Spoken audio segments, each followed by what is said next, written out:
Nous allons prier ensemble.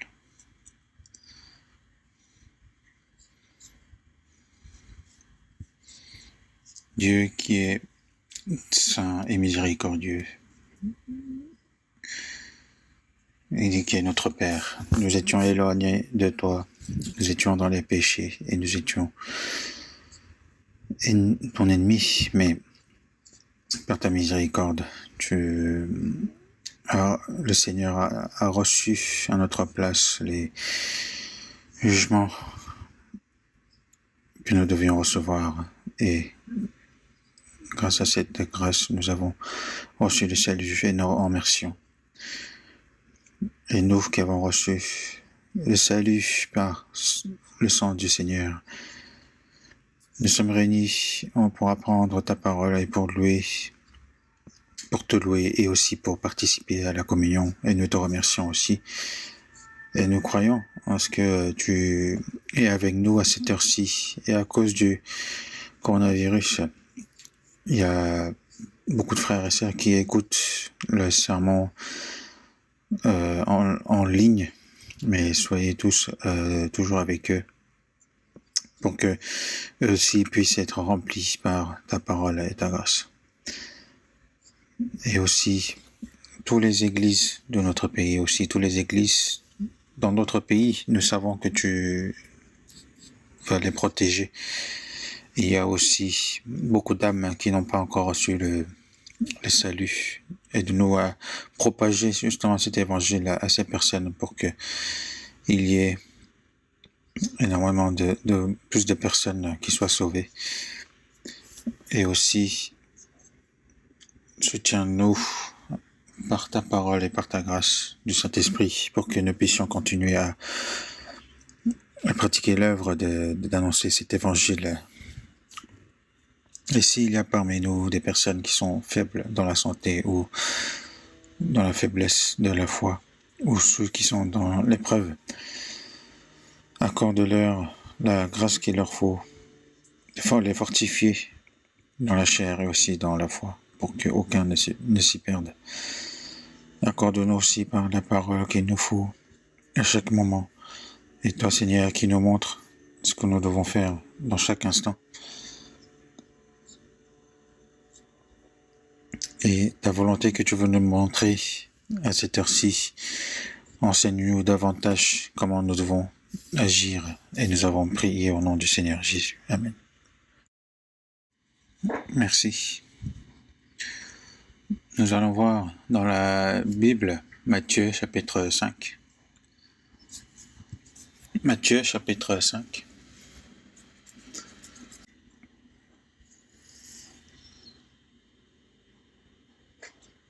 Versets 1 à 8. Je vais vous lire. Voyant la foule, Jésus monta sur la montagne, et après qu'il se fut assis, ses disciples s'approchèrent de lui. Puis, ayant ouvert la bouche, il les enseigna et dit : Heureux les affligés, car ils seront consolés.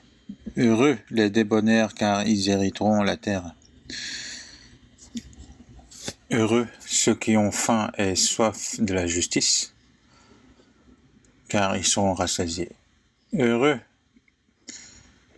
les miséricordieux, car ils obtiendront miséricorde. Et heureux ceux qui ont le cœur pur, car ils verront Dieu.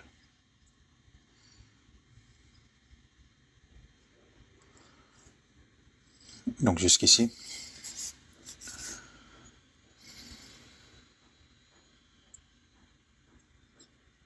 Donc le dimanche matin, nous continuons.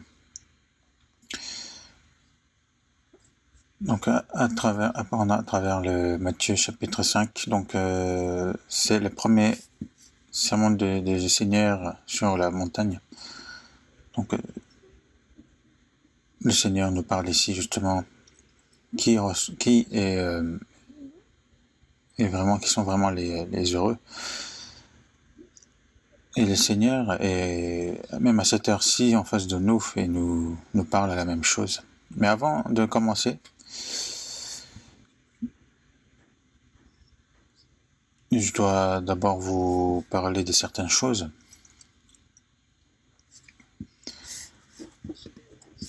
C'est concernant le vaccin du Covid, parce que la vaccination a déjà commencé.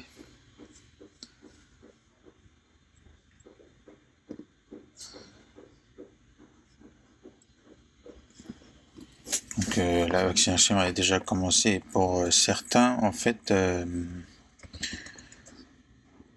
ils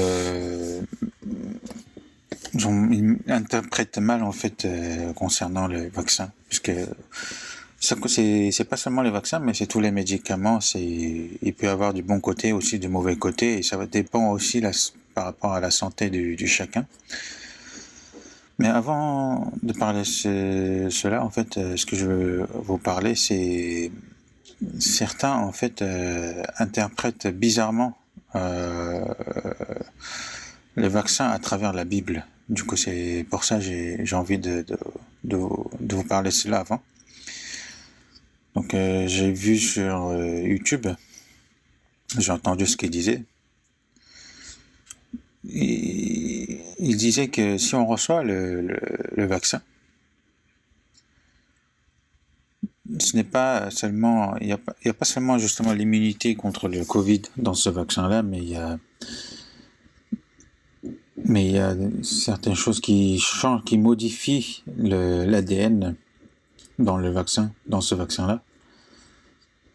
Du coup, si vous recevez le vaccin, dans ce cas, c'est autre chose qui va rentrer dans notre corps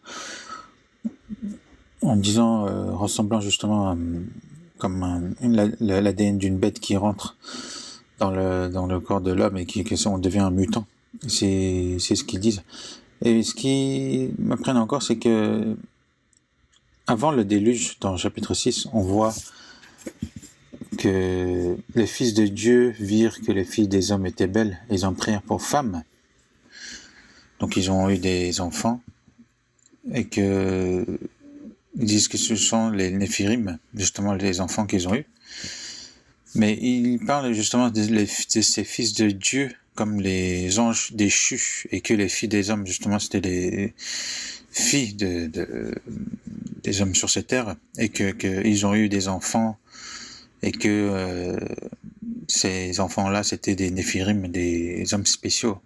C'est ce qu'ils disent. Mais ce n'est pas du tout le cas, parce que les fils de Dieu dont on parle ici, on ne parle pas des anges. Après le déluge, on voit que justement dans Genèse chapitre 5, les descendants de Caïn, justement, qui sont éloignés de Dieu. Donc eux-là, ils étaient éloignés de Dieu, et ils ont développé la culture, la civilisation. Ils ont même développé des armes avec du fer, etc. Donc ils étaient vraiment très avancés dans la civilisation. Donc c'était les descendants de Caïn. Ceux qui ne connaissent pas Dieu, ils ont les yeux plus clairs sur cette terre, parce que eux, ils font des efforts, ils essayent de mener une vie plus joyeuse sur cette terre, c'est leur but. Mais Dieu a donné un autre fils à la place d'Abel, c'est Seth. Et c'est ces descendants justement de Seth qui ont recherché Dieu. Parmi ces descendants, il y a eu par exemple Enoch qui a été enlevé vivant en marchant avec Dieu. Il y a aussi, au moment de juger cette terre par de l'eau, celui qui a obéi à Dieu et qui a été sauvé en fabriquant justement l'arche, Noé. Donc c'était les descendants de Seth. Donc en disant justement le fils de Dieu et le fils des hommes, justement le fils de Dieu signifie justement les descendants du Seth. Abel était l'image d'une personne sauvée, mais aussi du Jésus-Christ. Par la mort de Jésus, il y a eu Seth. Donc par la mort de Jésus, il nous a donné à nous la vie, aux chrétiens. Donc il est mort à la place de tous. Donc par la mort de Jésus-Christ pour tous, donc tous ceux qui le croient sont devenus des enfants de Dieu. Et ici, il y a une image ici. Donc, et les descendants du Caïn, c'était les descendants de justement les images justement de les gens de ce monde. Mais c'est justement à ce moment-là, les fils de Dieu en fait ont été corrompus et ils sont mariés justement avec les filles des hommes qui étaient les descendants justement de Caïn. Et c'est ça qui a été jugé par l'eau. Donc je n'ai pas trop le temps de vous expliquer là-dessus, mais justement, ils ont mal interprété cette partie. Parce que les descendants du Seth, justement, ils ont été corrompus, ils ont été jugés par l'eau. Mais dans Pierre, chapitre 3, verset 18, il est écrit « Ayant été mis à mort quant à la chair, mais ayant été rendu vivant quant à l'esprit. » La chair a été jugée, a été mort par la chair, justement, pour les descendants du Seth, mais leur esprit, justement, mais ayant été rendu vivant quant à l'esprit. Donc cela ne signifie pas tous, mais justement cela signifie les descendants du Seth. Et les descendants du Caïn, bien sûr, ils ont été tous morts de la chair, mais aussi de l'esprit.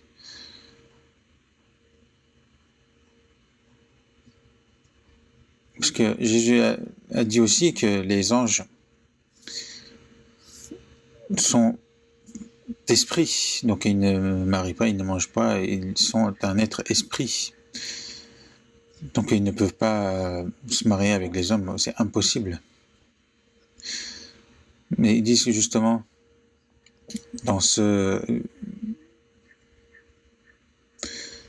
ils disent que dans ce vaccin-là, justement, ils ont mis l'ADN justement de cet ADN de Néphirim.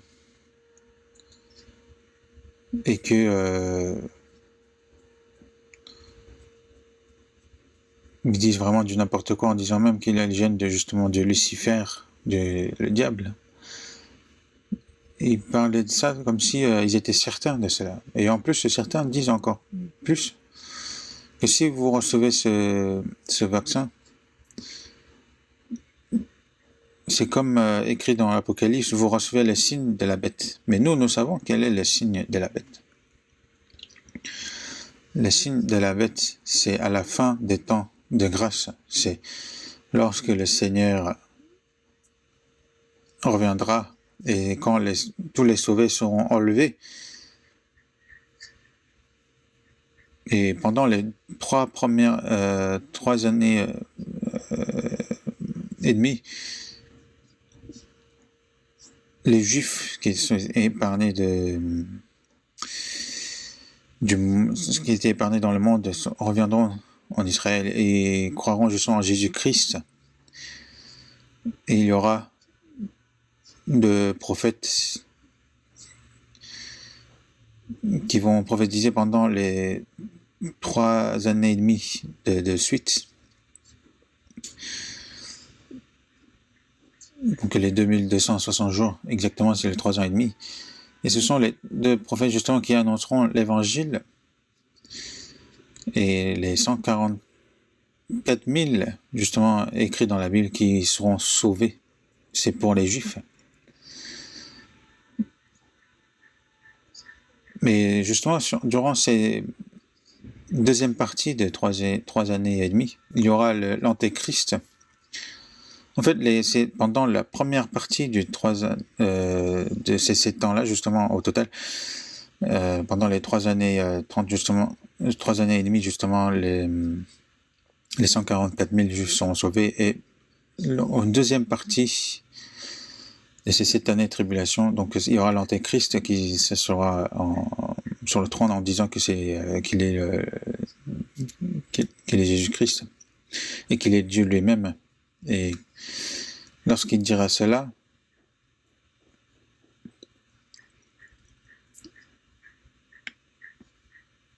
et donc ceux qui ne croyaient pas, les Juifs justement qui ne croyaient pas, qui ne continuent justement à ne pas croire en Jésus-Christ, croiront justement que cet antéchrist, c'est lui notre Jésus, Jésus notre Christ, et que beaucoup croiront en lui. Mais il y aura aussi un faux prophète justement qui fera en sorte de croire à cet antéchrist et qui fera aussi des grands signes comme Élie a fait, par exemple, de faire tomber du feu du ciel.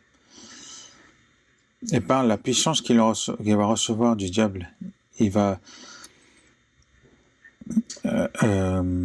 séduire justement les personnes à croire. Il va donner la vie à des idoles pour qu'ils parlent. Parce que ceux qui ne se prosterneront pas devant ces idoles seront tués. Ils vont se prosterner devant ces idoles. Et ensuite, ils feront recevoir aussi des signes sur la main droite ou sur le front. Donc c'est le 666.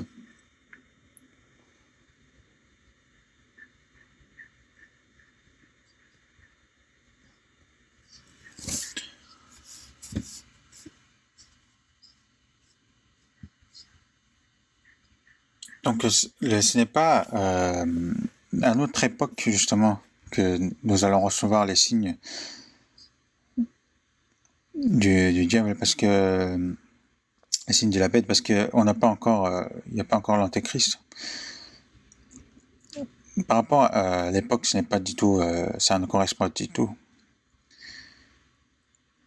C'est après avoir prosterné justement devant l'antéchrist qu'ils vont recevoir les signes. Et c'est un jugement qui seront donnés justement à ceux qui ne croiront pas en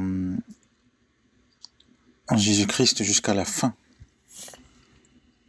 Parce qu'ils serviront justement, ils prosterneront devant l'antéchrist à la place du Jésus-Christ, et c'est en signe justement qu'ils vont recevoir sur la main droite ou sur le front.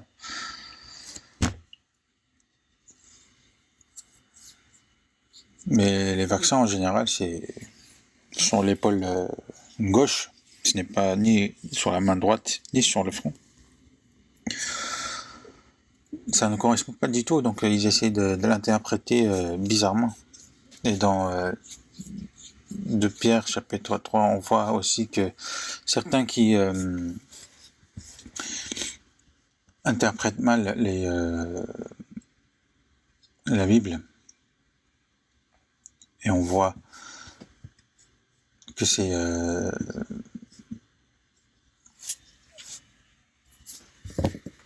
donc c'est quelque chose qui nous fait hésiter, mais toutes ces choses n'ont rien à voir en nous. Ce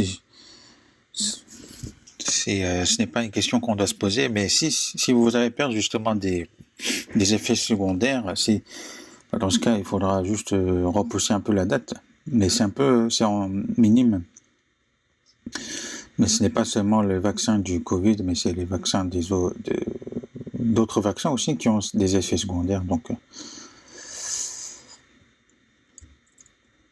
on ne peut pas se dire que c'est...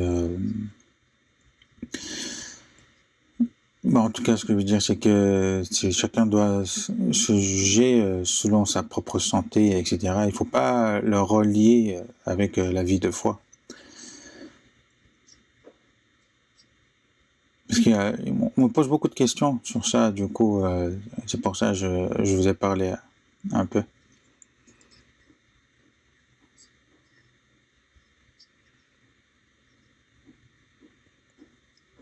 Donc, heureux ceux qui ont le cœur pur. C'est concernant justement ce surpoint-là que j'aimerais vous parler aujourd'hui. Avoir le cœur pur.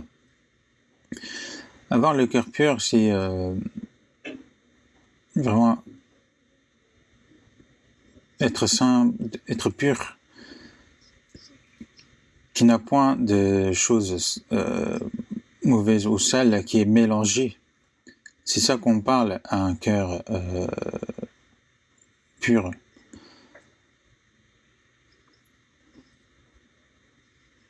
Mais l'homme est né en tant que pécheur et il a un cœur tortueux par-dessus tout et un cœur méchant. Donc il n'y a personne qui peut avoir un cœur pur dès la naissance. Dans Jérémie chapitre 17 verset 9, il est écrit « Le cœur est tortueux par-dessus tout et il est méchant. Qui peut le connaître ?» C'est le cœur de tout le monde. Dans la création, dans toute la création de Dieu, ce qui est le plus tortueux et qui est méchant, c'est l'homme. De nos jours, il y a des hommes qui sont vraiment, même moins que les bêtes. Il y a des personnes qui tuent leurs propres enfants, qui tuent les enfants. Même les bêtes sauvages ne font pas ça. Et ce n'est pas tout. Ils sont même plus méchants que les bêtes. Le cœur est tortueux par-dessus tout. Il est corrompu jusqu'au bout. Et c'est le diable, justement, qui dirige ce cœur corrompu. Il n'y a personne qui est né avec un cœur pur, mais il n'y a qu'une seule personne, c'est Jésus-Christ. Dans Job chapitre 14, verset 4, il est écrit « Comment d'un être souillé sortira-t-il d'un homme pur? Il n'en peut sortir aucun. » Est-ce que d'une chose souillée peut sortir quelque chose de pur? Dans une chose souillée, donc il y a des choses souillées qui sortiront. Dans Marc aussi, chapitre 7, verset 20, on va chercher ensemble. Marc, chapitre 7, verset 21.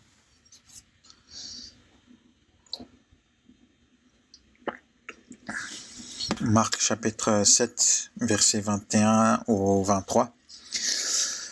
Car c'est dedans, c'est du cœur des hommes, ce que sortent les mauvaises pensées, les adultères, les impudicités, les meurtres, les vols, les cupidités, les méchancetés, la fraude, le dérèglement, le regard envieux, la calomnie, l'orgueil, la folie. Toutes ces choses mauvaises sortent du dedans et souillent l'homme.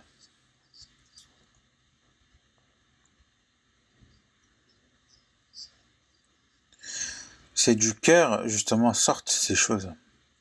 C'est le cœur qui est souillé, donc il y a des choses sales qui sortent justement de ce cœur souillé, que ce soit par la parole ou par des actes.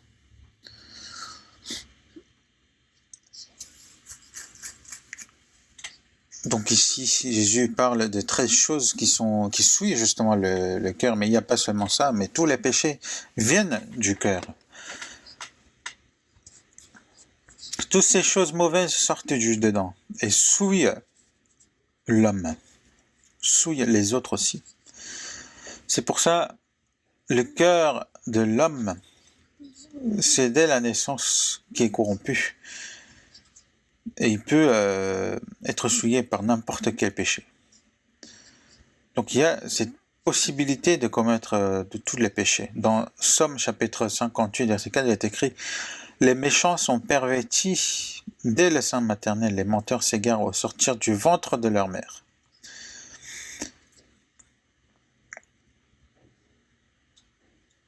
Les méchants sont pervertis dès le sein maternel. Dès le sein maternel, ils sont éloignés de Dieu et c'est leur cœur est dirigé par le diable et du coup, ils ne suivent pas le bon chemin, ils sont égarés.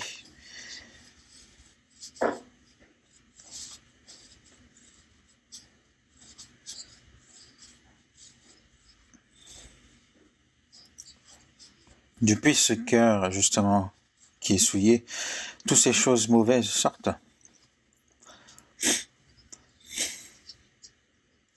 Donc pour recevoir la bénédiction de Dieu, il faut que le cœur soit purifié de ces mauvaises choses. Mais comment nous pourrons être purifiés du cœur? Parce que si on n'a pas le cœur pur, au lieu de recevoir la bénédiction, nous recevrons la malédiction de Dieu. Dans Apocalypse chapitre 21, verset 27, il nous parle justement du royaume des cieux. Il est écrit qu'il n'entrera chez elle rien de souillé, ni personne qui se livre à l'abomination et au mensonge. Il n'entrera que ceux qui sont écrits dans le livre de vie de l'agneau.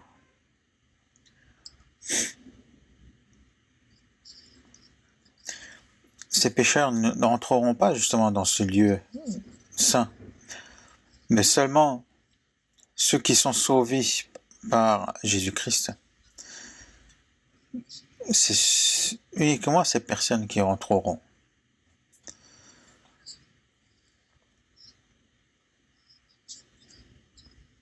Celui qui a un cœur pur, c'est qui? C'est le cœur de ceux qui sont sauvés.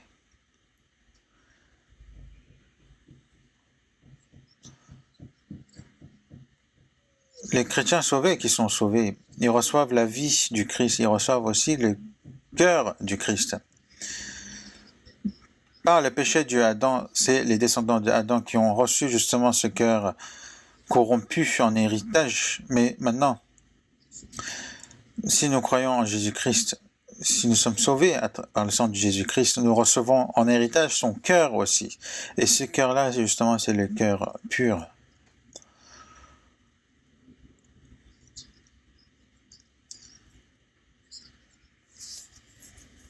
C'est le cœur qui est encore plus important que la chair. Les gens s'efforcent de purifier la chair, mais ils ne se soucient pas du cœur, ils ne savent même pas comment le purifier, comment le laver.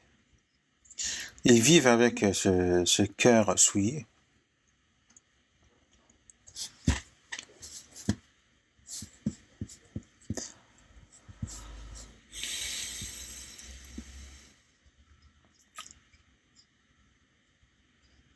Donc, pour ceux justement qui ne sont pas sauvés, de vivre dans les péchés, pour eux, c'est normal.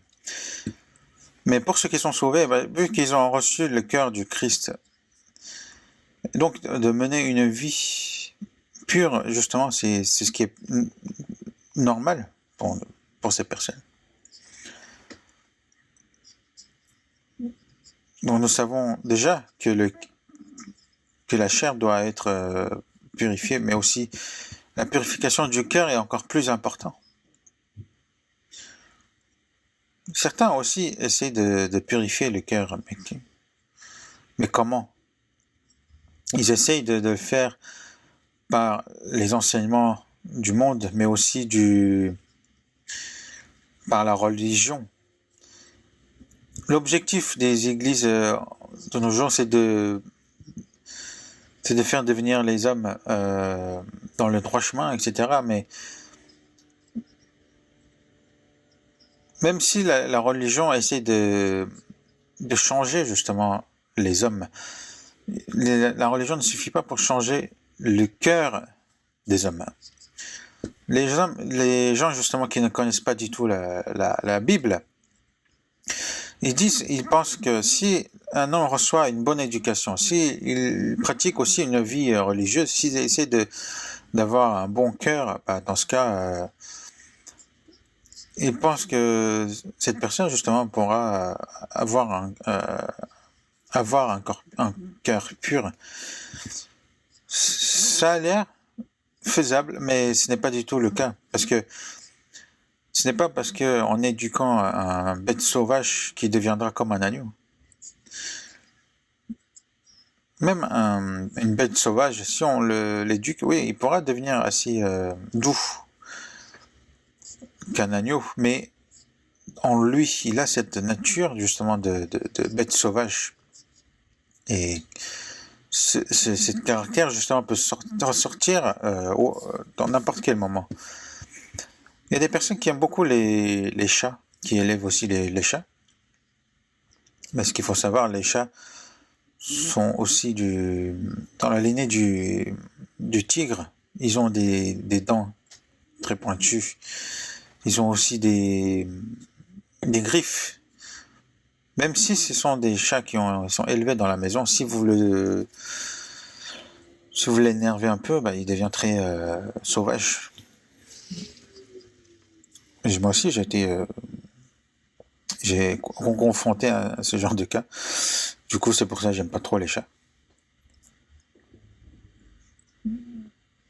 Même si on me donne un chat qui est vraiment très beau, j'en veux pas.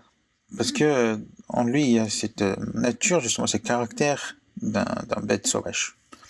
On ne sait pas quand est-ce que il va nous montrer ce côté. Mais ce qu'il faut savoir, le cœur des hommes, c'est encore plus corrompu que les bêtes. Donc il y a ce cœur souillé et méchant.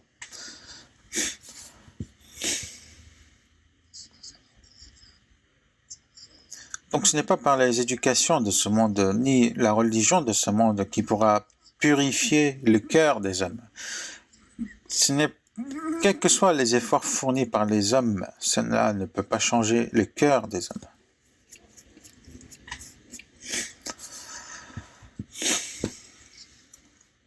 C'est juste de l'apparence.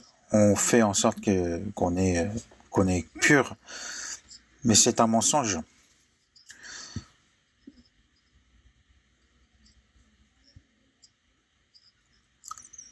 C'est un mensonge. C'est juste à l'apparence.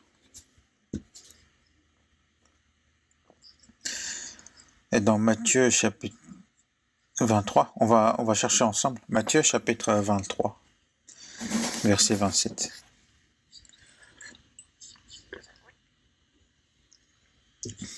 Matthieu chapitre 23, verset 27 et 28.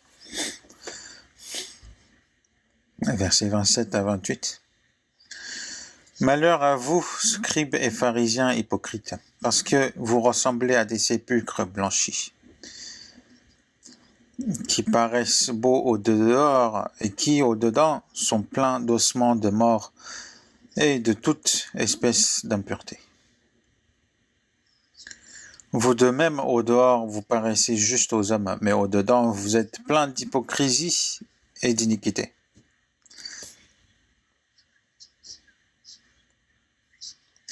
Ce que Dieu n'aime pas du tout, c'est l'hypocrisie. C'est de l'extérieur, on a l'air saint et pur, mais seulement de l'extérieur. Et ce que dit Jésus ici, que vous êtes ressemblés à des sépulcres blanchis. En Israël, vous avez des sépulcres, mais vous avez aussi des sépulcres qui sont peints. Dans le monde des oliviers, vous avez plein de pierres justement blanchies. En fait, ce sont des sépulcres. Et ils ont peint en blanc. Ça a l'air de l'extérieur très propre, très pur. Mais à l'intérieur, c'est rempli des os des hommes, des ossements des morts et toute espèce d'impureté dedans. Donc, de dehors, vous paraissez juste aux hommes. Ça a l'air beau aux yeux des hommes, mais dedans sont pleins d'ossements de mort et de toute espèce d'impureté. Vous-même, au dehors, vous paraissez juste aux hommes, mais au dedans, vous êtes plein d'hypocrisie et d'iniquité. Donc c'est un mensonge.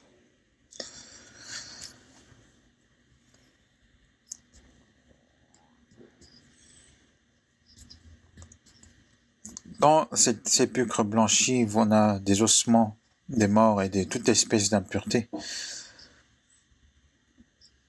Et dans le cœur des hommes, justement, il y a ces péchés. ces péchés justement qui propagent justement la puanteur justement de ces ossements des morts, cela ne peut être caché par les parfums. Et dans Proverbes chapitre 30 verset 12, il est écrit, il est une race qui se croit pure et qui n'est pas lavée de sa souillure. C'est une race qui se croit pure. Même dans le christianisme, il y a beaucoup de faux chrétiens. Ils viennent à l'église le dimanche avec une apparence vraiment très propre, qui prient, qui disent qu'ils font la culte dans la sainteté, mais en eux, à l'intérieur, il y a ces choses impures qui sont toujours là. Alors que de l'apparence, ils ont l'air vraiment purs. Mais lorsqu'ils sortent de l'église, lorsqu'ils vont dans ce monde, ils sont souillés. Qu'est-ce que c'est alors du coup? Ils se moquent de Dieu. Mais sans savoir, Dieu n'est pas trompé.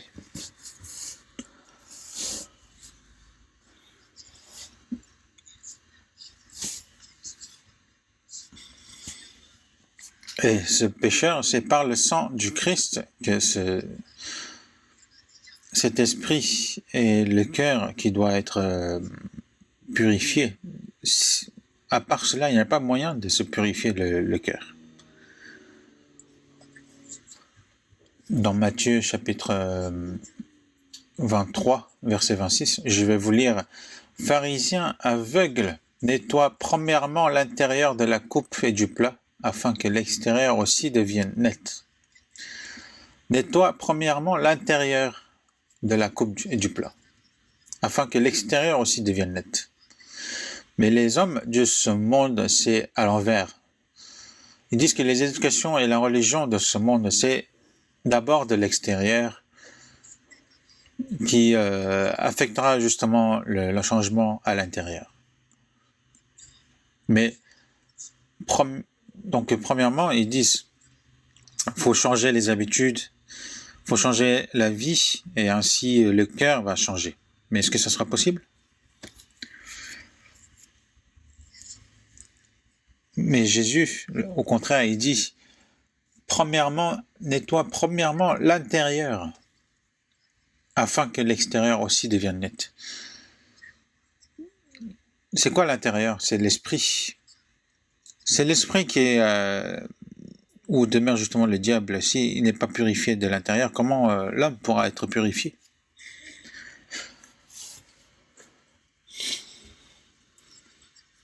Si on reçoit le salut, c'est l'âme qui est purifiée.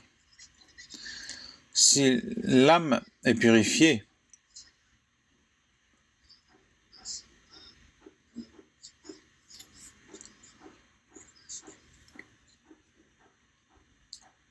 c'est par la suite justement le corps et la vie justement se purifiera davantage. Et dans 1 Pierre chapitre 1 verset 22, il est écrit « Ayant purifié vos âmes en obéissant à la vérité pour avoir un amour fraternel sincère, aimez-vous ardemment les uns les autres de tout votre cœur. »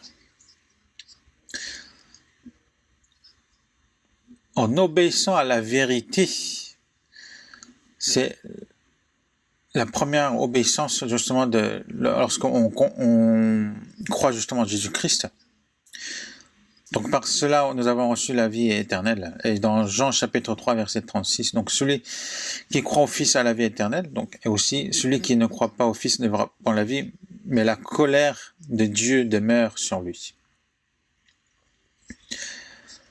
Celui qui n'obéit pas, celui qui ne croit pas, parce que c'est en croyant justement qu'on reçoit le salut. Et c'est à ce moment-là, l'esprit a été purifié. C'est à ce moment-là, c'est avec ce cœur, nous aimons Dieu et aussi les frères et sœurs. C'est ce cœur, petit à petit, qui change. Et c'est par la puissance de Dieu et aussi par la parole de Dieu que ce cœur change petit à petit.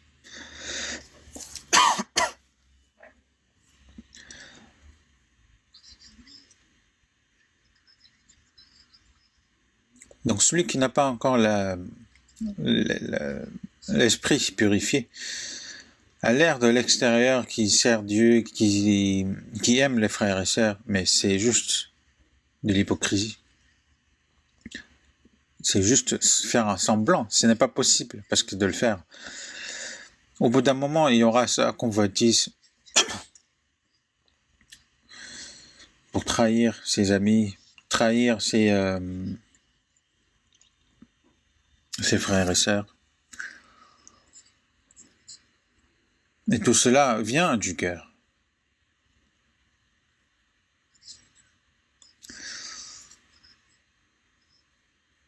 Donc les chrétiens, par cette grande grâce et d'amour de Dieu, nous avons reçu le salut. Et comme Dieu m'a aimé, j'aime Dieu. Et vu que j'aime Dieu, c'est pour ça que j'aime aussi les frères et sœurs. Sans mensonge. Pour avoir un amour fraternel, sincère, aimez-vous ardemment les uns les autres de tout votre cœur, sans mensonge. Ce cœur qui a été purifié par Jésus-Christ, c'est un cœur sans mensonge. Un amour sans mensonge. Parce qu'il peut y avoir de l'amour avec mensonge. Par exemple, il y a des personnes qui se rapprochent de certaines personnes en calculant ce qu'il peut obtenir de ces personnes. S'il sort de son calcul, il est trahi tout de suite. Même entre mari et femme, même s'ils sont mariés avec amour, au bout d'un moment, si à cause des problèmes, ils deviennent des ennemis.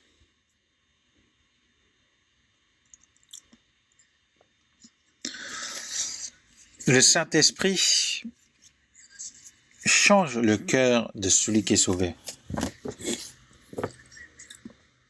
Et le sang du Christ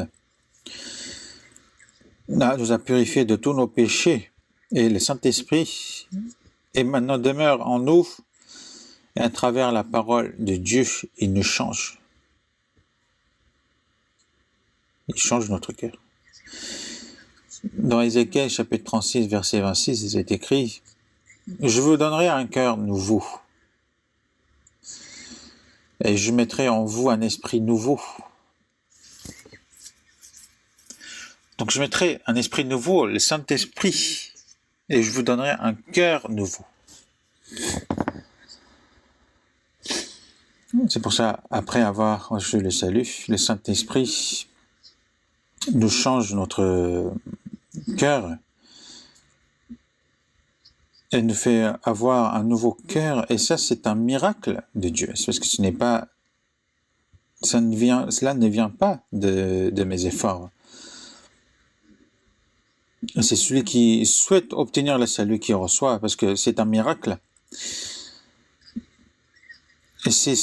Et le cœur aussi, c'est quelque chose que nous devons vouloir chaque jour, à chaque moment. Dans la Bible, on ne dit pas que parce qu'on est sauvé qu'on doit vivre, on doit se contenter de ce qu'on peut seulement. Ce n'est pas écrit ainsi. Dans 2 Corinthiens, chapitre 5, verset 17, il est écrit ceci: si quelqu'un est en Christ, il est une nouvelle créature. Les choses anciennes sont passées, voici toutes choses sont devenues nouvelles. En étant sauvés, nous sommes devenus les enfants de Dieu, nous avons reçu une nouvelle vie et nous avons reçu le cœur du Christ et nous avons été renouvelés.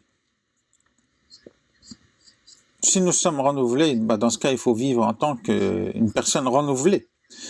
Pour entrer dans le nouveau terre, nouveaux cieux, il faut que nous devenions de nouvelles personnes. Si nous sommes toujours les anciens, moi, par exemple, on ne peut pas rentrer. Si nous avons reçu une nouvelle vie, dans ce cas, notre vie aussi doit changer. Et c'est ça la nouvelle vie. Non seulement il nous a changé notre esprit, mais à travers la parole et le Saint-Esprit, il y a cette puissance justement de changer notre vie. Dans Philippiens chapitre 2, verset 5, il est écrit « Ayez en vous les sentiments qui étaient en Jésus-Christ ». Ça, c'est destiné aux personnes qui sont sauvées. Une personne qui est sauvée, il faut qu'il ait en lui les sentiments de Jésus-Christ. Le sentiment de Jésus-Christ, c'est ce qui est de plus pur. Prenez mon joug sur vous et recevez mes instructions, car je suis doux et humble de cœur. Vous trouverez du repos pour vos âmes. Celui qui est sauvé, celui qui a été, où son esprit a été purifié, c'est à travers la parole et l'esprit. Et on peut justement se ressembler de plus en plus au Seigneur.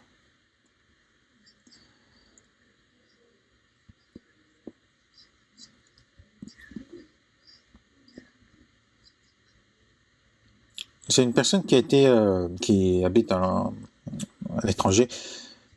Quand je disais une personne qui est sauvée, qui continue à pratiquer la parole et à être au sein de la communion, de la prière, il pourra justement ne plus, au bout d'un moment, il ne commettra plus de péché, mais il disait que c'est impossible. Mais c'est possible.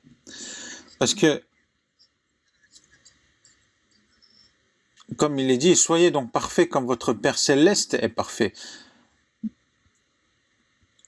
Grandir dans la foi signifie de devenir de plus en plus parfait.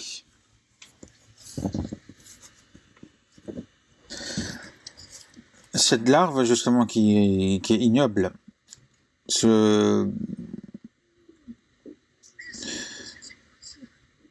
devient justement un papillon, par exemple. C'est sa vie qui a changé. Nous étions comme des larves et nous étions dans les péchés, mais maintenant, nous sommes changés, nous avons une nouvelle vie et nous devons mener cette nouvelle vie en étant une nouvelle personne. Dans 1 Pierre chapitre 1 verset 15. Mais puisque celui qui vous a appelé est saint, vous aussi soyez saints dans toute votre conduite. Celui qui vous a appelé est saint. Dieu, c'est celui qui nous a appelés, il est saint. Et il lui dit aussi, vous serez saints car je suis saint. Tout ce qu'on dit, tout ce qu'on pense, tout ce qu'on fait, tous nos actes, nous devons devenir saints, justement, par cette sainteté.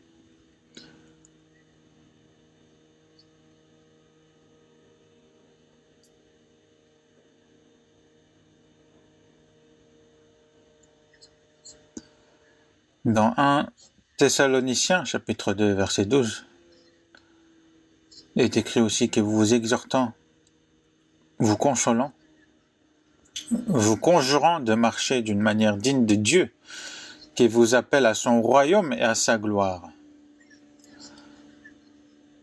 Il nous a sauvés et il nous a fait entrer dans son royaume et dans sa gloire. Mais il faut justement de marcher d'une manière digne de Dieu.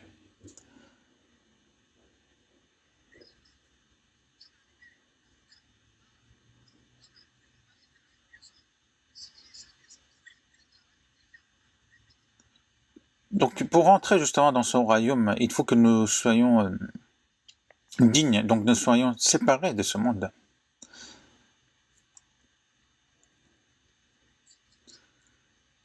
Nous sommes différents maintenant des gens de ce monde. Nous habitons toujours sur cette terre, mais nous ne sommes plus de cette terre.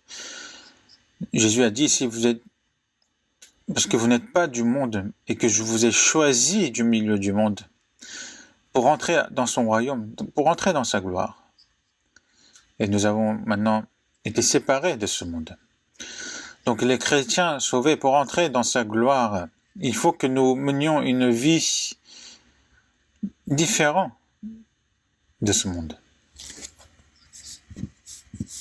On va voir dans première épître de Jean, 1 Jean chapitre 3.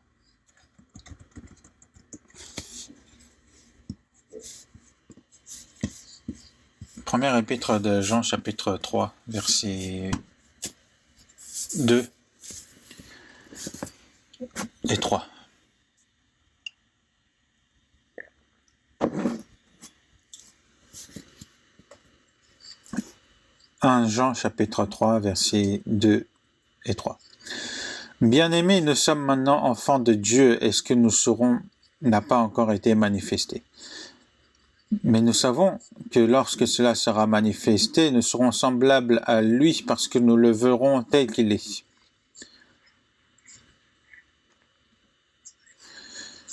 Quiconque a cette espérance en lui se purifie comme lui-même est pur.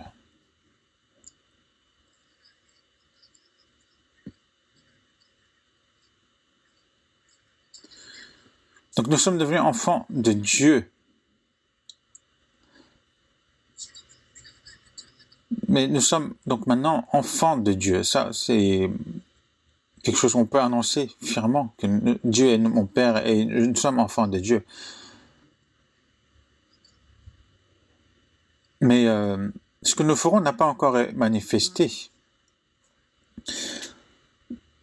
Nous ne connaissons pas l'avenir. Il y a des moments où nous souffrons. Nous pouvons être pauvres ou nous pouvons être ignorés par les hommes de ce monde. Mais Dieu n'a pas justement montré comment ces enfants seront.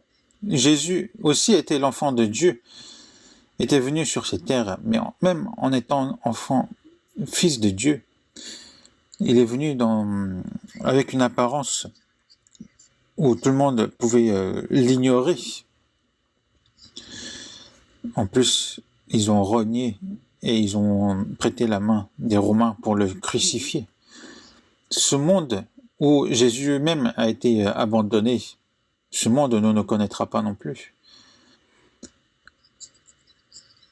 Ce monde ne nous reconnaîtra donc pas non plus. Mais maintenant, il n'a pas encore manifesté, mais lorsqu'il sera manifesté, ce sera quand? C'est lorsque le Seigneur reviendra, lors de son second avènement. Nous serons semblables à lui, nous deviendrons comme lui, nous serons changés en tant comme lui dans la sainteté. Parce que nous le verrons tel qu'il est. Il faut qu'on change comme lui pour le voir aussi. Après la résurrection de Jésus-Christ, ceux qui ont vu justement Jésus-Christ ressuscité, ce sont tous ceux qui sont sauvés. Ceux qui ne l'ont pas sauvé n'ont pas vu Jésus ressuscité. Ceux qui sont sauvés verront le Seigneur. Et il faut qu'on change, on soit changé pour voir justement le Seigneur. Quiconque a cette espérance en lui se purifie. Qu'est-ce qu'on a comme espérance en lui? Pour l'instant, nous sommes pauvres, nous n'avons pas grand-chose, nous sommes dans les difficultés. Mais qu'est-ce que nous cherchons? Nous espérons justement le retour du Seigneur. Et ainsi, on se purifie. Et une personne qui est sauvée, son corps va changer en un instant, comme celui du Seigneur, lors de son retour. Et justement, qui a cette espérance en lui se purifie comme lui-même est pur. Non seulement on porte cette espérance, mais avant de devenir comme le Seigneur, notre cœur et notre corps doivent devenir de plus en plus purs comme le Seigneur. Et pour devenir pur, qu'est-ce qu'il faut faire? Il faut être éloigné du péché.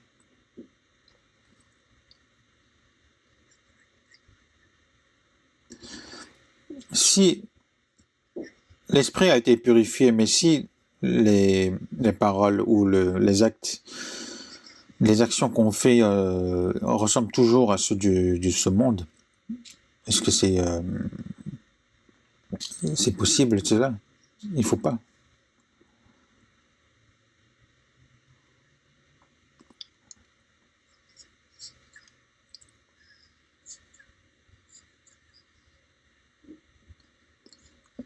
Nous allons voir aussi dans Apocalypse, chapitre 22, versets 10 à 11. Apocalypse, chapitre 22, versets 10 à 11. Et il me dit, verset 11, que celui qui est injuste soit encore injuste.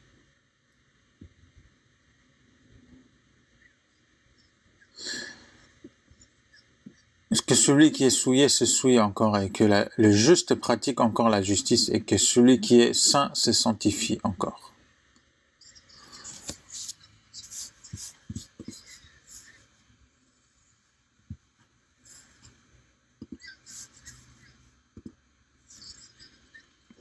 Et voici, je viens bientôt. Donc, il nous a dit qu'il allait venir bientôt.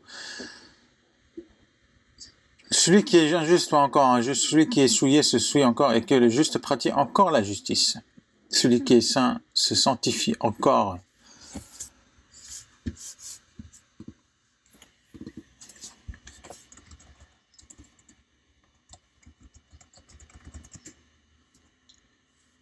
Donc l'asticot devient une cigale en 7 ans. Et nous aussi, après le salut, il y aura jusqu'à justement le retour du Seigneur. Il y a ce moment où nous devons mener notre vie de foi. Et c'est petit à petit, nous devons justement changer, devenir de plus en plus pur, se sanctifier de plus en plus. Mais celui qui est injuste soit encore plus injuste. Et celui qui est souillé se souille encore.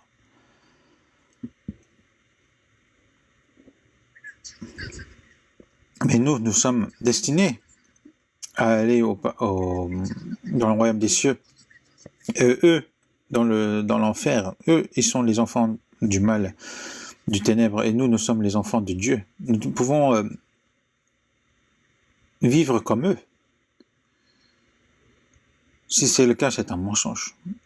Nous sommes lumière et eux, les ténèbres, on ne peut pas se mélanger.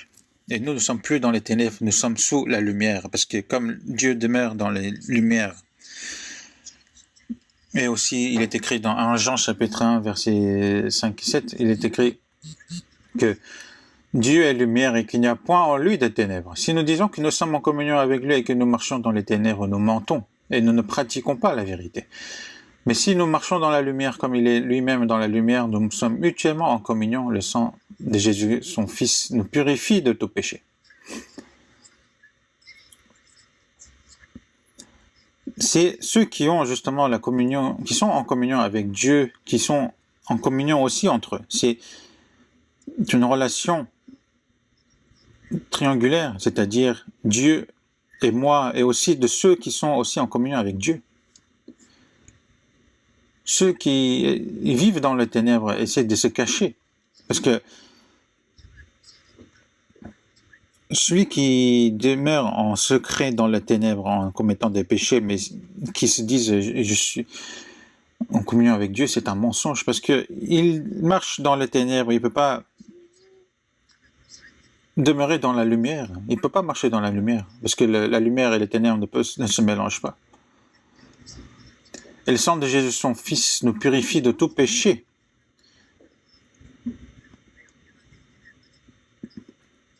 C'est que même par le pardon des péchés, bien sûr, nos péchés ont été pardonnés, mais nous commettons continuellement à commettre des péchés. Mais ceux qui marchent dans la lumière, s'ils commettent un péché, justement, ce péché se montrera.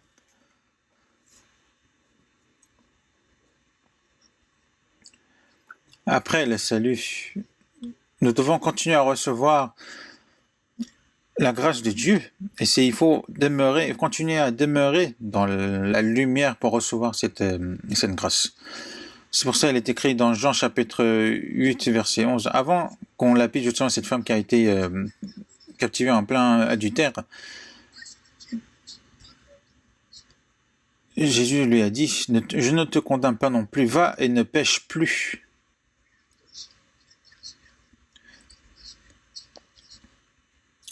Il nous a appelés à participer dans la sanctification, mais il ne nous a pas dit de vivre, de se contenter de vivre dans les péchés. Non. Celui qui commet des vols, qui ne vole plus, et celui qui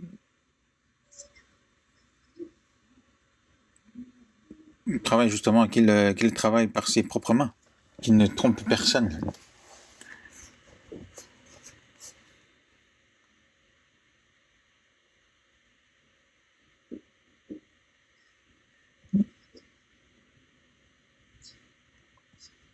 Ceux qui ont vécu rudement dans le passé, il faut qu'ils changent. Le salut, c'est en une fois, le changement devient en une fois, mais la vie, justement, après le salut, c'est petit à petit. C'est petit à petit qu'on change.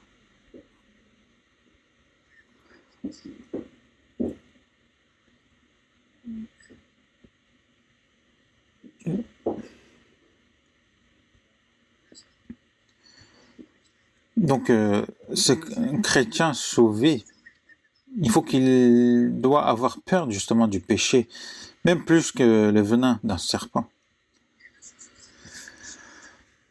On va voir ensemble Éphésiens chapitre 4.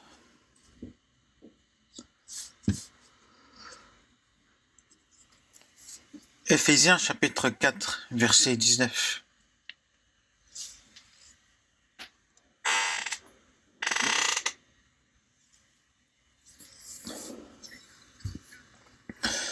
Ayant perdu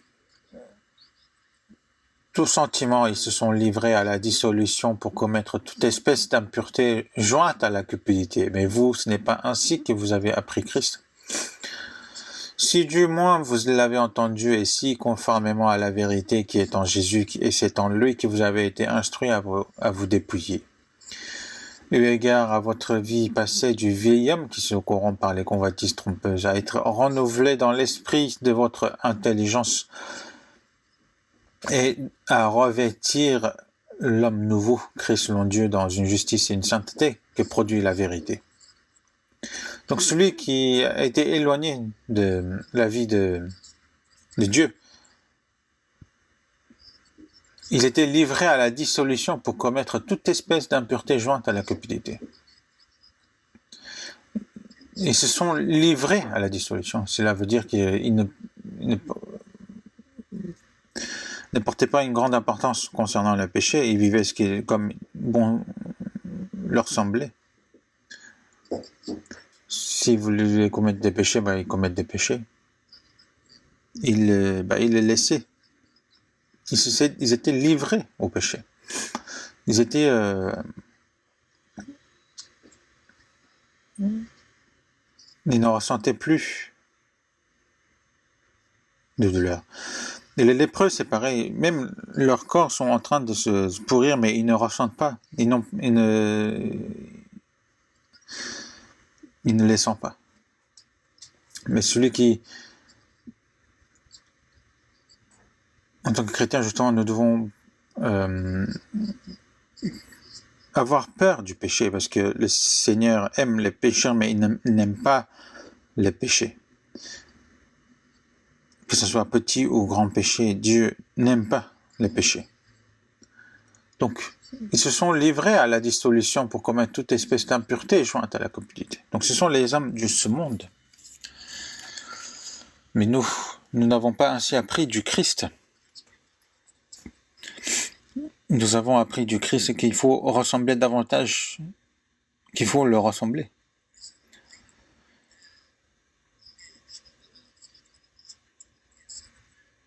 Eu égard à votre vie passée du vieil homme qui se corrompt par les convoitises trompeuses, il faut les dépouiller justement de ces vies, de vie passée de vieil homme, à être renouvelé dans l'esprit de votre intelligence et à revêtir l'homme nouveau.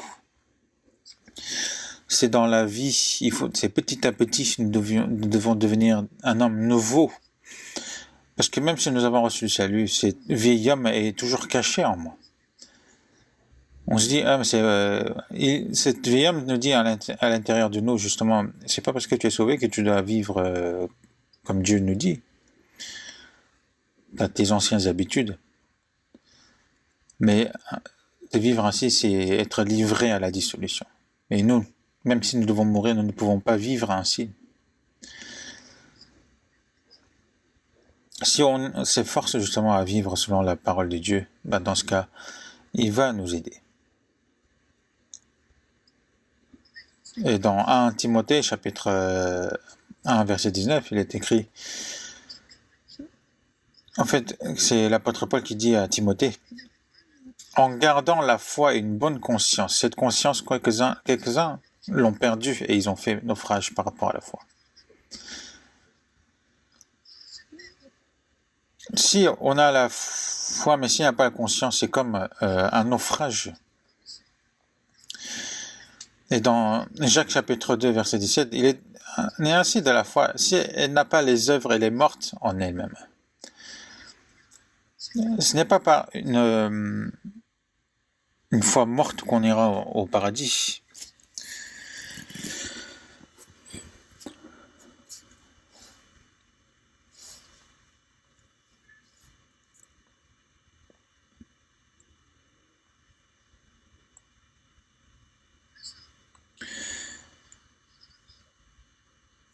Donc, comment les hommes peuvent être purifiés? Je vais vous parler par certains points. Dans Somme chapitre 73, verset 1, il est écrit « Oui, Dieu est bon pour Israël, pour ceux qui ont le cœur pur. » Dieu est bon pour ceux qui ont le cœur pur. Et aussi dans 2 Timothée chapitre 2, verset 20-21,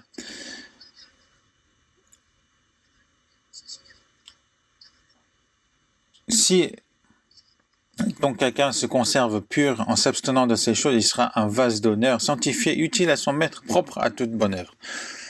Non seulement il sera propre, il se gardera propre, mais aussi il sera utilisé par Dieu. Dieu n'utilise pas les personnes qui sont intelligentes ou qui sont riches ou autres, il utilise des personnes qui sont pures. Ce n'est pas... en parlant justement d'être utilisé par Dieu, ce n'est pas seulement les prédicateurs ou autres, c'est tout le monde. Toutes les personnes sauvées sont utilisées par Dieu. Mais celui qui a un cœur pur, justement, Dieu l'utilise. Et c'est pour cette raison que nous devons absolument nous conserver purs.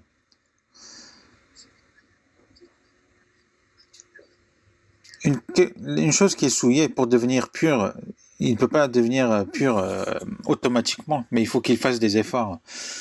Dans Éphésiens chapitre 5, verset 27, comme il est écrit, afin de faire paraître devant lui cet évangile sans tache ni ride, ni rien de semblable, mais saint et irrépréhensible.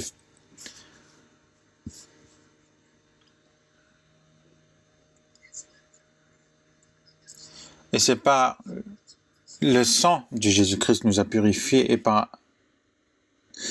Comme si on nous nettoyait justement par de l'eau.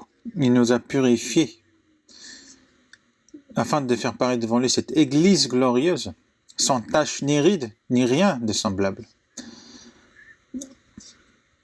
Sans l'eau, on ne peut pas se purifier. On se lave les mains plusieurs fois par jour. On se lave tous les jours. Mais imaginons si on se lave pas pendant plusieurs jours, dans ce cas, on sent mauvais, on devient sale. Sans l'eau, on devient sale. Si on n'a pas la parole, dans ce cas, comment nous pourrions être purifiés? Il faut lire tous les jours et écouter tous les jours. Et essayer d'obéir à la parole chaque jour. Dans Jean chapitre 17, verset 17, « Sanctifie-les par ta vérité, car ta parole est la vérité. »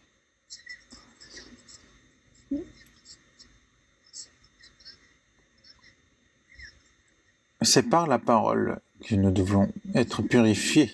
Et aussi dans Somme 119, verset 9, « Comment le jeune homme rendra-t-il pur son sentier en se dirigeant d'après ta parole ?» Il faut lire, écouter et ensuite en essayant de pratiquer la parole, justement en pratiquant cela que nous pourrions être purifiés. C'est aussi de se rapprocher de la parole et de se rapprocher de Dieu. Si vous vous éloignez de la parole, vous vous éloignez de Dieu. Si vous vous éloignez de la parole, vous vous éloignez de Dieu et aussi de la foi. Et aussi dans 2 Corinthiens chapitre 7, verset 1. « Ayant donc de telles promesses bien-aimées, purifions-nous de toute souillure de la chair et de l'esprit en achevant notre sanctification dans la crainte de Dieu. » Dans la crainte de Dieu. Nous n'avons pas la crainte d'aller en enfer, mais nous pouvons avoir la crainte justement de la punition de Dieu. C'est par la peur que nous devons nous purifier de toutes choses. Nous devons nous efforcer justement à devenir le plus pur possible. Et celui qui aime le Seigneur purifie le cœur et le corps pour n'avoir plus aucune souillure de la chair et du cœur et de l'esprit. Pour quelle raison? Parce que lorsque le Seigneur reviendra, nous sommes, c'est le Seigneur, on reviendra chercher justement sa mariée que nous sommes.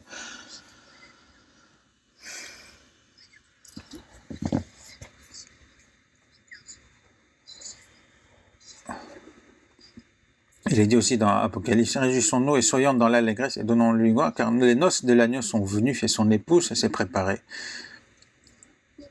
Qui est justement l'épouse de l'agneau. C'est nous les chrétiens sauvés. Et il est écrit aussi dans 2 Corinthiens, chapitre 11, verset 2, parce que je vous ai fiancé à un seul époux pour vous présenter à Christ comme une vierge pure.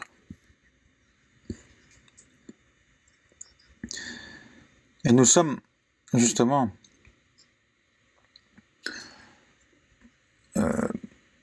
fiancés à Jésus-Christ et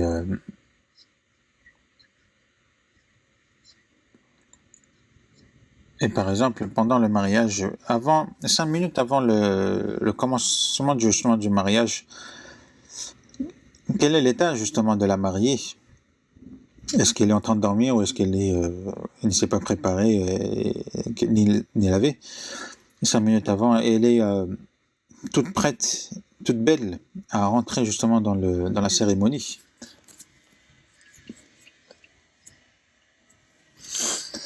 Donc maintenant, à travers la parole, comme il est écrit aussi dans 1 Pierre chapitre 3 verset 15, « Mais sanctifiez dans votre cœur Christ le Seigneur, étant toujours prêt à vous défendre avec douceur et respect. » Si le Seigneur devient vraiment mon Seigneur dans tout ce que je fais, dans toute ma vie, je ne peux commettre des péchés.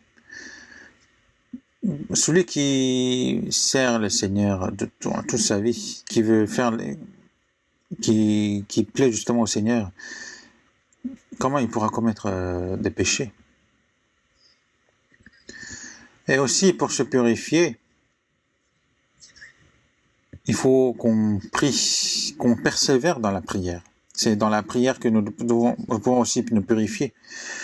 Donc, Colossiens chapitre 4, verset 2, il est écrit « Persévérez dans la prière, veillez-y avec action de grâce. » Être veillé, c'est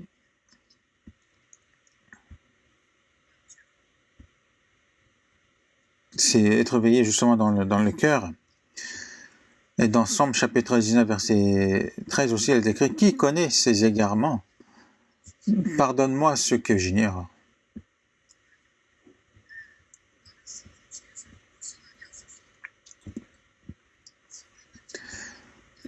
Il y a des péchés que j'ignore, qui sont cachés en moi. Mais c'est dans la prière, justement, il nous fait comprendre cela. Et justement, ces péchés que nous avons su, maintenant, nous devons les ôter. Pardonne-moi ceux que j'ignore. Et aussi dans Somme chapitre 139, versets 23 à 24. Sonde-moi, ô Dieu, et connais mon cœur, éprouve-moi et connais mes pensées. Regarde si je suis une mauvaise voie, et conduis-moi sur la voie de l'éternité. Regarde mon cœur, sonde-moi, éprouve-moi et connais mes pensées, si j'ai des choses mauvaises en moi ou non.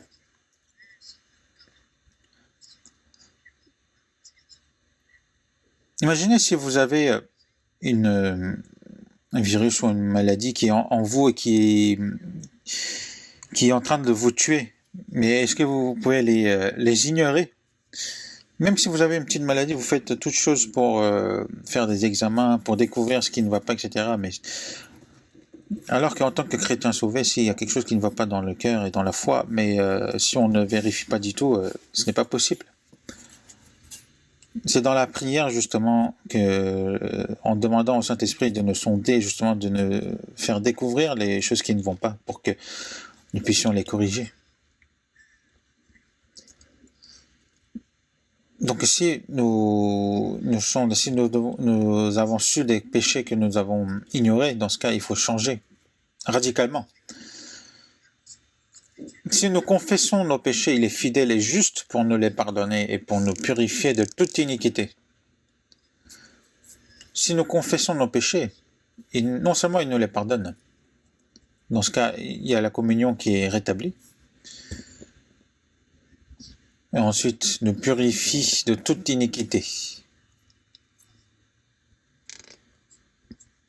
C'est par la prière, tous les jours.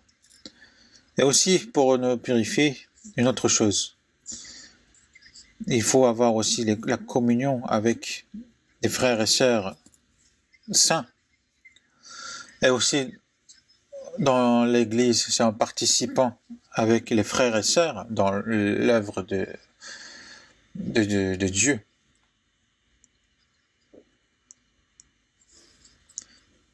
De l'extérieur, on évangélise, et aussi de l'intérieur, on s'aime mutuellement, et c'est là où je participe. Dans Jean chapitre 13, verset 14, il est écrit en Jésus, en lavant les pieds de ses disciples, en disant « Si donc je vous ai lavé les pieds, moi le Seigneur et le Maître, vous devez aussi vous laver les pieds les uns aux autres. » C'est quoi de laver les pieds les uns aux autres?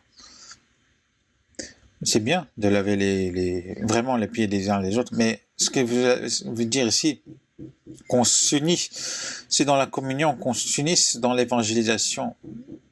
Et c'est ainsi que nous pouvons nous purifier de plus en plus. Ceux qui sont justement vulnérables face au péché, c'est en étant dans la communion justement qu'il peut être éloigné de ces péchés. Il ne faut pas s'éloigner de la communion. Parce que c'est dans la communion qu'il y a la grâce qui abonde de Dieu. Et c'est là où le Saint-Esprit œuvre aussi. Parce que seul, on ne peut pas mener notre vie de foi. Seul, on ne peut pas être purifié. C'est pour ça la communion est importante. Dans Éphésiens chapitre 3, versets 18 et 19, il est écrit « Vous puissiez comprendre avec tous les saints quelle est la largeur, la longueur, la profondeur et la hauteur, et connaître l'amour de Christ qui surpasse toute connaissance, en sorte que vous soyez remplis jusqu'à toute la plénitude de Dieu. »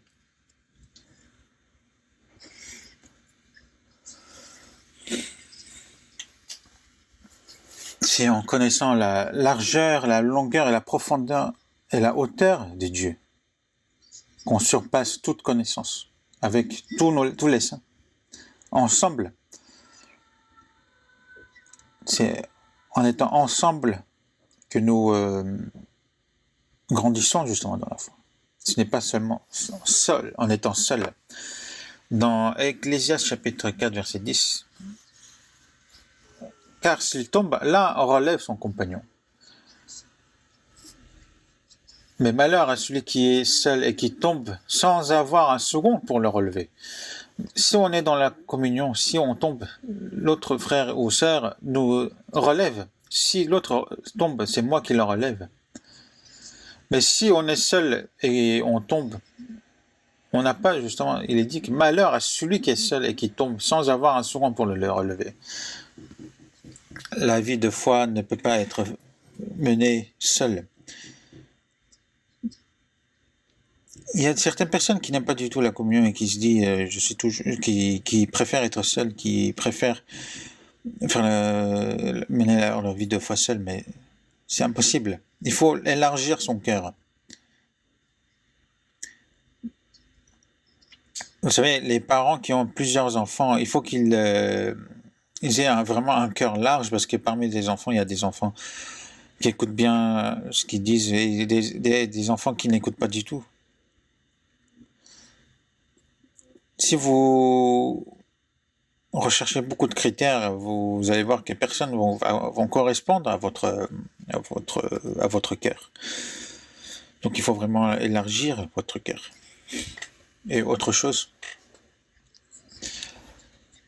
Dans 1 Pierre chapitre 4 versets 1 et 2, il est écrit, c'est « Ainsi donc, Christ ayant souffert dans la chair, vous aussi armez-vous de la même pensée. Car celui qui a souffert dans la chair en a fini avec le péché, afin de vivre non plus selon les convoitises des hommes, mais selon la volonté de Dieu pendant le temps qu'il lui reste à vivre dans la chair. » Christ ayant souffert dans la chair, maintenant nous devons aussi souffrir pour le Christ. Et dans Philippiens chapitre 1 verset 29, il est écrit « Et cela de la part de Dieu, car il vous a été fait de la grâce par rapport à Christ, non seulement de croire en lui, mais encore de souffrir pour lui. » Le fait qu'il nous a donné le salut, c'est non seulement pour le croire en lui, mais pour aussi de souffrir pour lui, pour vivre pour lui. Et le Seigneur a souffert pour nous sauver. Et moi, juste souffrir un petit peu pour vivre pour le Seigneur, est-ce qu'on ne peut pas le faire? Le fait de souffrir pour le Seigneur, c'est notre armure. L'armure nous protège des armes des autres, que ce soit les flèches ou l'épée. C'est notre armure qui nous protège.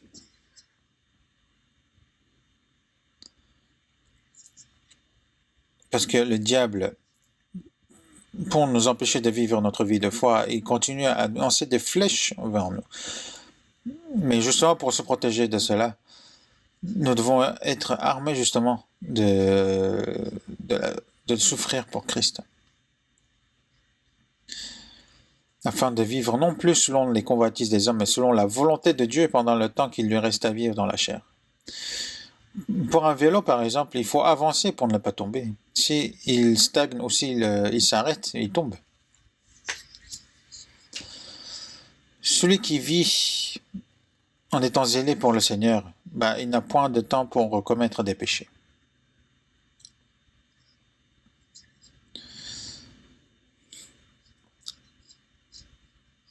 J'ai vu dans le métro un dicton qui dit « Une abeille n'a pas le temps de se reposer ». Un chrétien doit être vraiment occupé pour ne pas commettre des péchés. C'est une personne qui a du temps libre, justement, qui commet des péchés. Une personne qui est occupée ne commet pas des péchés. Si vous êtes zélé dans la communion au sein de l'Église, vous verrez que vous serez éloigné des péchés sans que vous le sachiez. Ça, c'est quelque chose qui est sûr et certain. Donc, pour être éloigné du péché, il faut être au sein de l'Église avec les autres saints, en étant zélé. Et dans Philippiens, chapitre 4, verset 14, à l'Église Philippiens, justement, l'apôtre Paul dit « Cependant, vous avez bien fait de prendre part à ma détresse. »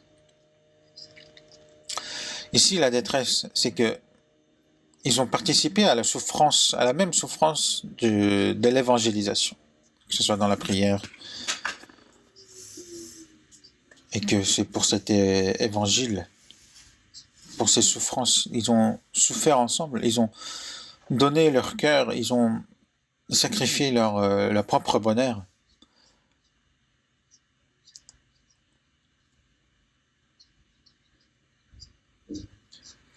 Vous savez, il y a vraiment beaucoup de missionnaires qui sont partis avec leur famille pour évangéliser dans des endroits vraiment qui ne sont pas du tout avancés.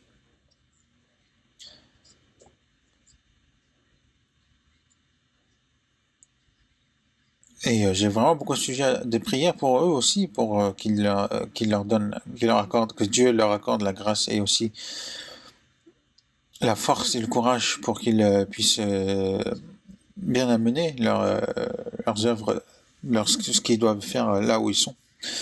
Il faut qu'on participe ensemble. C'est quand on participe ensemble, justement, c'est à ce moment-là que les péchés s'éloignent de nous sans que nous le sachions.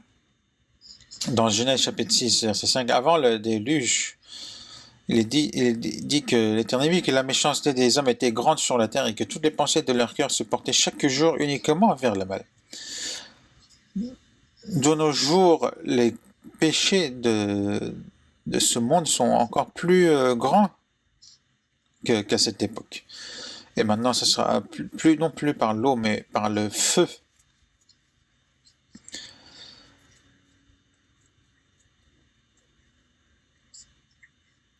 Nous devons justement être éloignés justement de cette vie de péché.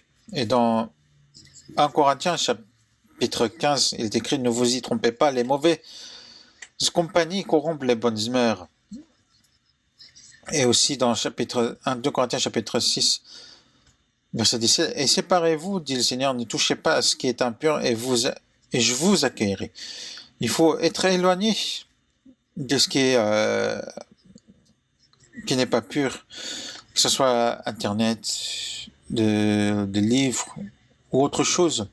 Tout ce qui n'est pas pur, tout ce qui est impur, il faut s'éloigner de cela. Que ce soit les mauvais amis ou les mauvaises habitudes. L'apôtre Paul a dit aussi à Timothée, dans 1 Timothée chapitre 5, verset 22, « Conserve-toi pur ». Et aussi dans 2 Timothée chapitre 2, verset 22, « Fuis les passions de la jeunesse ». Parce que le diable utilise justement ces passions. Il faut vraiment s'éloigner des occasions qui nous sont données pour commettre des péchés. Par exemple, un homme et une femme qui ne sont pas mariés, qui se rencontrent sans qu'on sache, s'ils continuent à faire cela, ils seront tombés dans la séduction. Il faut éviter ces moments. Parce que le diable nous, justement, vise concernant, à travers cela.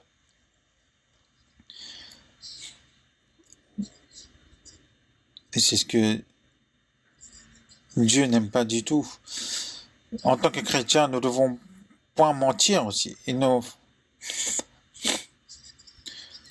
faut pas mentir aux gens pour son propre profit. Il ne faut pas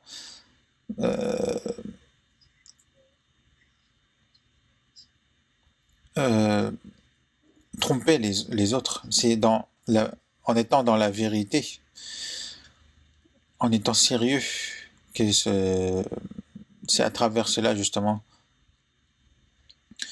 qu'on doit annoncer aussi l'évangile. Si ce n'est pas le cas, ils vont se dire, ton évangile, tu peux le garder pour toi.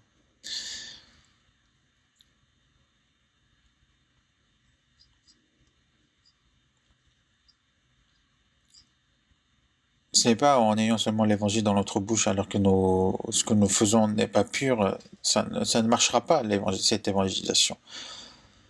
Et Dieu a dit dans Matthieu chapitre 5 verset 8, « Heureux ceux qui ont le cœur pur, car ils verront Dieu. » Mais qu'est-ce que cela signifie de voir Dieu? Moïse a demandé à Dieu de montre-toi à moi, car j'ai envie de voir ta face. Mais l'Éternel a répondu dans Exode chapitre 33 verset 20, que tu ne m'auras pas voir ma face, car l'homme ne peut me voir et vivre. Et il est aussi dit dans Jean chapitre 1 verset 18, personne n'a jamais vu Dieu, le Fils unique qui est dans le sein du Père et celui qui l'a fait connaître. Mais ce Dieu qu'on ne le voit pas, il est venu sur cette terre en ayant le corps, c'est Jésus-Christ. Et dans Jean chapitre 14 verset 19, aux disciples, le Seigneur a dit, celui qui m'a vu a vu le Père. Parce que c'est celui qui est venu sur cette terre en tant qu'homme alors qu'il est Dieu.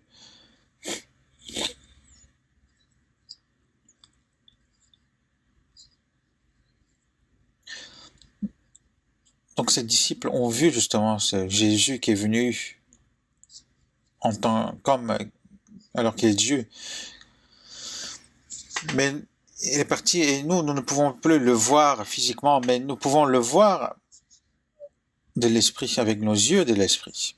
C'est pour ça qu'il est écrit dans Éphésiens chapitre 1 verset 18-19, et qu'il illumine les yeux de votre cœur, quelle est la richesse de la gloire de son héritage et quelle est envers nous qui croyons l'infinie grandeur de sa puissance se manifestant avec efficacité par la vertu de sa force.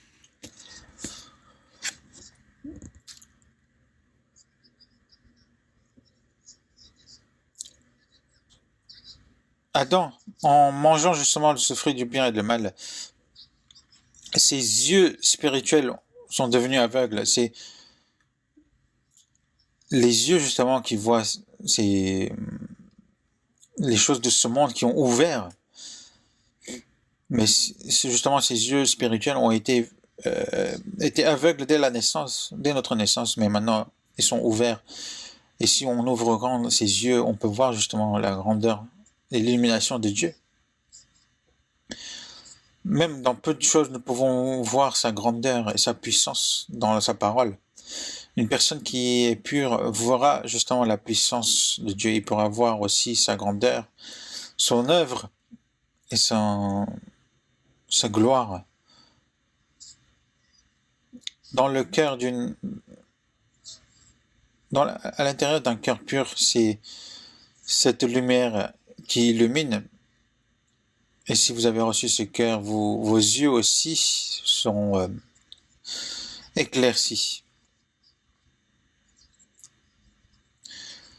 Si ton œil est en mauvais état, tout ton corps sera dans les ténèbres. Donc il faut que, si dans la lumière qui est en toi est ténèbres, combien seront grands ces ténèbres?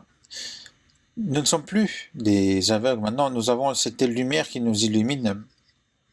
Et c'est en purifiant davantage ce cœur, justement, que nos yeux spirituels vont encore grandir et s'illuminer davantage pour voir ce monde, justement, aux yeux de Dieu. Et voir, justement, que Dieu est avec nous.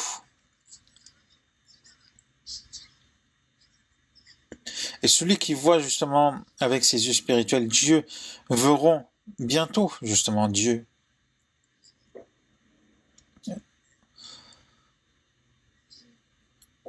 Donc il faut que nos yeux spirituels s'ouvrent et que pour avoir cette communion proche avec Dieu, il faut que chaque jour nous devons nous purifier. On va prier ensemble. Dieu notre Père, qui est miséricordieux, tu as eu pitié de nous qui menions nos vies dans le péché et tu nous as sauvés et nous te remercions. Que notre vie, c'est tous nos actes, toutes nos choses, aide-nous à le purifier à travers ta parole et le Saint-Esprit.